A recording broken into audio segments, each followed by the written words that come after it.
Hi, Colonel Jason Fettig here, Director of the United States Marine Band, with the continued countdown of my top 10 personal favorite marches. And number 6, Who's Who in Navy Blue.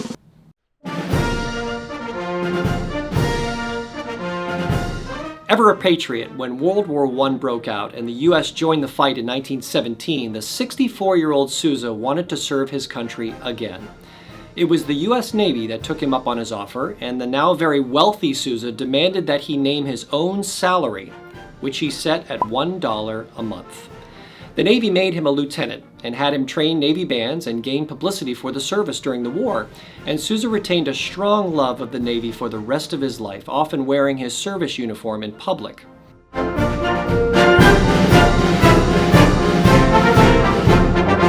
This march came at the request from the class of 1920 at the United States Naval Academy in Annapolis, Maryland. It was customary for each graduating class to have their own song or march, and one of the midshipmen mustered the courage to ask the famous March King for one. Given Sousa's affection for the Navy, he obliged, but the whole thing almost fell apart because of the title of the march. The requester wanted the Latin title Ex Scientia Tridens, which means from science to sea power. But Sousa thought it sounded like a remedy for a flu or the name of a breakfast cereal. Sousa refused the title and instead named the march himself with the much more pronounceable title that we know today. Perhaps as a small registration of the kerfuffle, and certainly tongue-in-cheek, Sousa dedicated the march to the wooden figurehead of Tecumseh that adorns the famous Bancroft Hall at the Academy. Nevertheless, Sousa was made an honorary member of the class of 1921 as a token of gratitude for his musical contribution.